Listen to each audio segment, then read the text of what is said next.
फिर से नया एक टॉपिक लेके आए हैं और आपके टॉपिक बहुत ही इंटरेस्टिंग होते हैं। तो कुछ सवाल मैं आपसे करना चाहूंगी कि सर, गणतंत्र दिवस का वास्तविक महत्व क्या है? बस एक राष्ट्रीय उत्सव है, लेकिन हमको संविधान और स्वतंत्रता और नागरिक ड्यूटीज के जो उनके नागरिकों के कर्तव्य हैं उनके साथ इसको एक संतुलन के रूप में आत्म मंथन की आवश्यकता है। यह दिन याद दिलाता है कि भारत केवल एक राजनीतिक रूप से ही स्वतंत्र नहीं है, बल्कि एक संवैधानिक लोकतंत्र भी है, जहां अधिकारों के साथ साथ कर्तव्यों का भी अनिवार्य संतुलन आवश्यक है। और इसके साथ साथ हर व्यक्ति के स्वयं के एक अनुशासन होना चाहिए, सेल्फ डिसीजन। हर नियम के लिए, हर एक चीज के लिए नियमावली नहीं बनाई जा सकती, इसलिए हमें ऐसे संस्कारों की स्थापना के आत्ममंथन की आवश्यकता है जहां हम अपने अधिकारों और कर्तव्यों के प्रति संतुलित व्यवहार कर सकें ताकि राष्ट्र का निर्माण हो सके। सर, बहुत ही सुंदर विचार हैं आपके जी। तो सर, एक और सवाल आता है, क्या हम वास्तव में स्वतंत्र हैं? बहुत बढ़िया बात है। स्वतंत्रता की परिभाषा अलग अलग पैमाने पे की जाती है, और जब स्वतंत्रता ऐसी स्वतंत्रता जैसे हम मान के चलें कि कोई व्यक्ति से कहे मैं तो स्वतंत्र हूँ, रास्ते चलते किसी को झापड़ मार दे, रास्ते चलते वो उत्पाद मचाना शुरू कर दे, तो क्या ये वास्तव में स्वतंत्रता है? स्वतंत्रता जहां जहां स्वतंत्रता होती है उसके साथ साथ उत्तरदायित्व भी निश्चित हो जाते हैं। अब ये एक वातावरण के माध्यम से लोगों के मन में महसूस हो जाता है कि भाई क्या चीज हमें स्वतंत्रता के साथ करनी चाहिए और क्या नहीं करना चाहिए। जब हम इसको संविधान के माध्यम से लिखने चाहते हैं तो बहुत बड़ी एक व्याख्या बन जाती है। हमें स्वतंत्रता के सही अर्थ को यदि हम देखें, धर्म आस्था का पालन करने की आवाज़ी, स्पीच अभिव्यक्ति की स्वतंत्रता, निवास कार्य और जीवन शैली चुनने की स्वतंत्रता, लेकिन यह स्वतंत्रता निरंकुश नहीं हो सकती। जैसे मैंने कहा, हर अधिकार के साथ एक रिस्पॉन्सिबिलिटी जुड़ी हुई होती है। ऐसी कोई भी अभिव्यक्ति जो सामाजिक भाईचारा और राष्ट्रीय एकता को क्षति पहुंचाए वह स्वतंत्रता के मूल स्वभाव के विपरीत। मतलब हम स्वतंत्र तो हैं, लेकिन ऐसी कोई भी स्वतंत्रता जो हमारे व्यक्तिगत, सामाजिक और राष्ट्र के प्रति भेदभाव करे या उससे नफरत फैलाए, वह ना तो धर्म हो सकता है और ना ही एक वास्तविक स्वतंत्रता हो सकती है। अभी जैसे आपने अभिव्यक्ति की स्वतंत्रता और इस पे बहुत चर्चाएं भी और बहुत कुछ न्यूज में भी आया है, तो सर ये इसी से एक रिलेटेड कि अभिव्यक्ति की स्वतंत्रता की कोई सीमा होनी चाहिए? देखिए, स्वतंत्रता का मतलब है ऐसी अभिव्यक्ति, ऐसा स्पीच जो संयमित हो, जो एकता को बढ़ावा दे। ऐसा नहीं है कि आप कुछ भी बोले जाएं। ये मैंने लगभग उसको पहले बिल्कुल सर।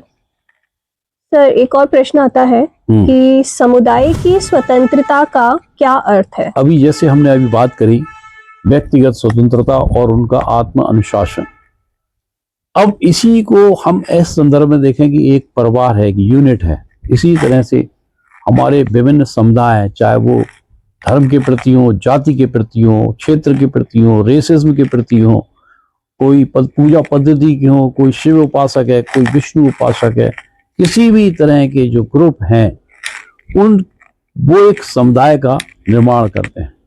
तो जब वो समुदाय का निर्माण करते हैं तो उनका मूल प्रश्न होता है कि या उनके मन में एक धारणा बना दी जाती है कि मैं ही श्रेष्ठ हूं। यहां तक चलो ठीक है, मैं ही श्रेष्ठ की भावना एक तो ये आघात करती है। दूसरा उसी तरह का सिमिलर ग्रुप जो है वो कमतर है या वो उसके प्रति नफरत होती है। तो इस तरह की स्वतंत्रता भी रिस्ट्रिक्टेड होना चाहिए। हमें इस तरह की भाषा का प्रयोग करना चाहिए जिससे कि हम तो ठीक है, हमारे भाईचारा हो, उसके बाद इसी तरह के और भी समुदाय का आपस में समन्वय हो। हम एक दूसरे के समुदाय को, उनकी विशेषताओं को समझें, ना कि उनकी पूजा पद्धति में या उनके कारण, उनकी मूल भावना क्या है उसको हमें समझने की आवश्यकता है। कोई भी कटाक्ष करने से पहले हमें ये सोचना होगा कि हम एक दूसरे समुदाय के प्रति नफरत तो नहीं पैदा कर रहे हैं। बिल्कुल। स्वतंत्रता का राष्ट्रहित से क्या संबंध है? स्वतंत्रता का उद्देश्य केवल व्यक्तिगत संतुष्टि नहीं, बल्कि यह सुनिश्चित करना भी है कि नागरिक अपने विवेक से राष्ट्र, समाज और मानवता के हित में योगदान दें। असली कारण यह है कि हम राष्ट्र के लिए, समाज के लिए और समुदाय के लिए, परिवार के लिए क्या निर्माण कर रहे हैं। वास्तविक स्वतंत्रता वही है जो राष्ट्र निर्माण की प्रक्रिया को सशक्त करे। जी सर। सर, अन्य देशों में स्वतंत्रता को किस प्रकार अपनाया है? बहुत अच्छा प्रश्न आपने पूछा कि जहां जहां स्वतंत्रता कही जाती है उसका अधिकार थोड़ा सा सीमित होता है, मतलब वो अधिक स्वतंत्र कर देगा देश को तो विकास की रफ्तार या उसका कंट्रोल उसे थोड़ा सा कम करना, उसे ज्यादा सहनशील होना पड़ता है। एक तो ये मॉडल होता है। दूसरा होता है कि यदि हम ऐसे समझें कि यदि हम जनता को सीमित कर दें तो सत्ता को चलाना जरा आसान हो जाता है, प्रक्रिया आसान हो जाती है, विकास करना आसान होता है, प्रोग्राम को चलाना आसान होता है। लेकिन इन दोनों के बीच में आप देख रहे हो कि एक मॉडल है, जैसे नॉर्थ कोरिया का भी मॉडल लिया जा सकता है कि जहां उन्होंने अधिकारों को सीमित कर दिया और एक व्यक्तिगत सोच से राष्ट्र आगे बढ़ रहा है कि हमें सबसे पहली उनकी प्रमुखता है कि हमको सबसे बड़े अमेरिका से या सबसे बड़े शक्तिशाली आदमी से बचना है, मतलब एक डर की भावना या किसी विशेष भावना। मॉडल कम्युनिस्ट मॉडल के उन्होंने कि नागरिक की व्यक्तिगत स्वतंत्रता को सीमित कर दिया ताकि राष्ट्र के निर्माण में, जैसे चीन का मॉडल है, रूस का मॉडल, उन्होंने लैंड का राइट ही नहीं दे रखा है, 20 पे जगह दी, आप काम करो, मतलब you are a labour and you are working for the making the राष्ट्र। इससे बचना कोशिश करता है क्योंकि जब संसाधन कम होते हैं, आदिकाल में जब संसाधन नहीं थे, रिसोर्सेस को निकालने के साधन थे, उस समय कम्युनिस्ट मॉडल बहुत अच्छा माना जाता था कि ताकि जो खाने को नहीं है, उस समय विजन ही नहीं होता था, उस समय व्यक्तिगत कौशल की बात ही नहीं होती थी, उस समय कम्युनिस्ट की जोड़ी ठीक थी क्योंकि कम से कम हम बुनियादी चीजों को हर व्यक्ति तक पहुंचा सकते। प्रश्न मेरा है कि भारत के सामने वर्तमान में सबसे बड़ी चुनौती क्या है? देखिए, एक हम ऐसे समझें कि जब हमारा देश आजाद हुआ तो विभिन्न रजवाड़े हुआ करते थे। विभिन्न रजवाड़े थे तो मान के चलो 100, 50, 60 ऐसे रजवाड़े रहे होंगे। जब इनका वही मान के चलो 50-100 हुए, जब ये हमारे देश में आए, कहाँ 100 और कहाँ 500, कोई 1000, तो हमने कम से कम 10,000 राजनीतिक व्यक्ति नेतृत्व खड़े कर दिए हैं। एक विशाल जनसंख्या बना दी वीआईपी लोगों की, और इनके ऊपर इतना खर्चा, ये सोचने समझने का प्रश्न। हम ऐसी कौन सी वीआईपी संस्कृति को जगा रहे हैं जिसके माध्यम से देश चल रहा है? हम किस तंत्र को पाल रहे हैं? क्या हम राष्ट्र के प्रति वफादार हैं? राष्ट्र के संसाधनों का हम सही उपयोग कर पा रहे हैं? क्या हमारी पूरे टैक्स का प्रणाली इन्हीं लोगों के आगे घूम रही है? ये प्रश्न है। अब दूसरी बात करते हैं, प्रशासनिक जटिलताएं बहुत ज्यादा है, भ्रष्टाचार, पूरा जो प्रशासन है भ्रष्टाचार में, क्योंकि कोई रिस्पॉन्सिबिलिटी नहीं, जनता के प्रति कोई जवाबदाही, एक प्रक्रिया के इंतजाम से चल रहा है कि ये उनको शासन मिला है, नौकरी पेशा वालों को, या जो व्यापारी वर्ग है वो सोचता है मैं टैक्स दूं तो क्यों दूं, क्योंकि इसका पूरा उपयोग राष्ट्र हित में नहीं होने वाला है। तो उसके मन में एक विचारधारा बन गई कि जो कुछ हम जा रहे हैं इसका कभी बदलाव नहीं हो सकता, परिवर्तन नहीं हो सकता। जब देश को, नागरिक को, प्रत्येक नागरिक को, जो कमाने वाले हैं, जो जीडीपी बनाने वाले हैं, जिस दिन उनको ये महसूस हो जाएगा हम जो पैसा दे रहे हैं वो सिर्फ और सिर्फ राष्ट्र निर्माण में खर्च हो, तभी सुधार होगा। इसी तरह से जो कर्मचारी हैं, देश में सेवा कर्मचारी हैं, उनका भाव ये होना चाहिए कि हम जो सेवा भाव कर रहे हैं अपने नागरिकों के लिए, देश के लिए, अपने राष्ट्र निर्माण के लिए हम सेवा कर रहे हैं, क्योंकि कानूनी प्रक्रिया और उनके नियमावली अधिकार इस तरह से जटिल बना दी गए हैं और उनको एक तरह से ऐसा बना दिया गया है कि उनको तो सिर्फ कंट्रोल करना है, एक अनुशासन, सुविधा नहीं देनी है, उनकी व्यवस्थाएं नहीं देखनी है।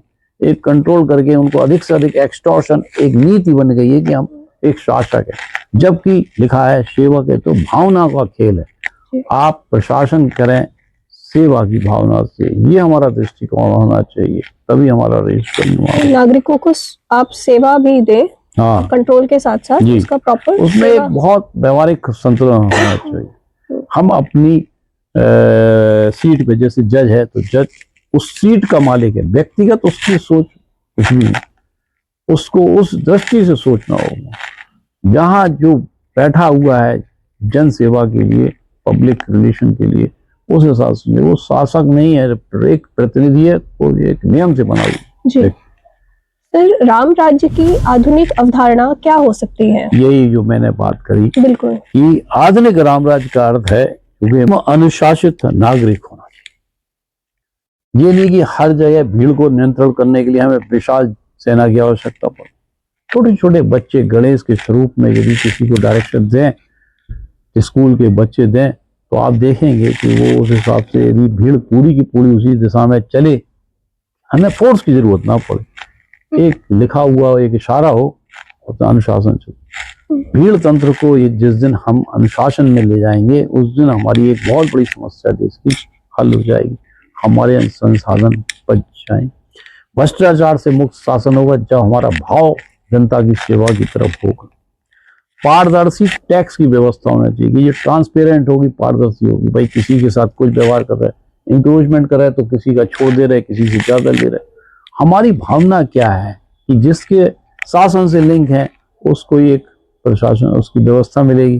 जो बेचारा दूर है, जिसका कोई नहीं है, तो वो व्यवस्था नहीं होती। वो ना वो राम राज्य की इस तरह की कल्पना है। राम राज्य का मतलब है एक रिमोट प्लेस में एक बहुत ही गरीब से गरीब आदमी बैठा है, उसकी भी दर्द और उसकी भावना को सुना जाए, वो राष्ट्र के प्रति निर्माण की योगदान में काम करे, तन मन धन से उसके पास जो मन है, तन है, वो उसको दे सकता है। इस तरह की और सरल व्यापारिक नियम बहुत, एक पहले चलता था कि एक लाइसेंस नीति चलती थी, हर चीज में सरकार को टैक्स लगाना है, हर चीज के अंदर एक लाइसेंस लगाना, चलते फिरते हवा खाएंगे तो टैक्स, पानी खाएंगे तो टैक्स। ये जो भावना है बहुत सरल होना चाहिए। टैक्स के अंदर टैक्स पे टैक्स, सेवा के नाम से एक ऐसी प्रणाली हमने एक जटिल प्रणाली बना ली है जिसमें ये नहीं मालूम पड़ता कि हम जी रहे हैं सिर्फ टैक्स के लिए, और फिर जब हम नहीं दे पाते हैं तो उसके बाद उसका उत्पीड़न शुरू हो जाता है, फिर उसके अंदर उसकी कब्जे होने शुरू हो जाते हैं, फिर उसकी प्रॉपर्टियां को सील कर दिया जाता है। तो ये हम किस दिशा में जा रहे हैं? क्या हम वास्तव में जनता को सुविधाएं दे रहे हैं कि हम उनका उत्पीड़न करने के लिए बैठे हुए हैं? ये हमें सोचने का मॉडल है।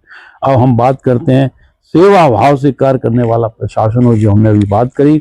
ऐसा राज्य तभी संभव है जब नागरिकों को यह विश्वास हो कि उनका योगदान राष्ट्र हित में उपयोग हो रहा है। बिल्कुल, जो टैक्स दे रहे हैं उनको ये तो फील है कि हम जो दे रहे हैं उससे उनको भी लाभ हो रहा है, लाभ हो रहा है, और राज्य हम जो खर्चा कर रहे हैं, जो व्यवस्था कर रहे हैं, वो राष्ट्र निर्माण में कर। जी, तो दूसरा मेरा प्रश्न है जी, व्यापार और कर प्रणाली में क्या सुधार आवश्यक है? देखिए, व्यापार को लाइसेंस राज से मुक्त किया जाना चाहिए, जो अभी सरकार इसका प्रयास भी कर रही है, क्योंकि सरकार को मालूम पड़ा, अरे आप 30%, 30% से अधिक का टैक्स ले रहे हैं, जितना व्यापार बढ़ेगा उतना ही तो टैक्स बढ़ेगा, आप तो कोई उसके अंदर योगदान कर ही नहीं रहे और आप उसके ऊपर लाइसेंस भी लगा रहे हैं, तो आपका देश इकोनॉमी कैसे प्राप्त करेगा? यदि आपको वास्तव में टैक्स, सरकार का काम है टैक्स लो और सुशासन करे। सरकार का काम नहीं है कि व्यापार करे, व्यापार को व्यापार के ढंग से चलने दे।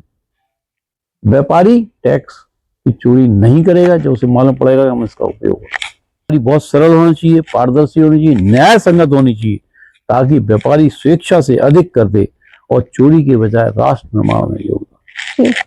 राजनीतिक दलों की भूमिका कैसी होनी चाहिए? आज का जो हमारा राजनीतिक दलों का स्ट्रक्चर है वो कुछ इस तरह से बना है कि हम पहले तो टिकट देते हैं, और जब हम टिकट देते हैं तो पहले से ही सिलेक्टेड लोग हैं। एक राजनीतिक दल और बहुत सारे राजनीतिक दल हैं।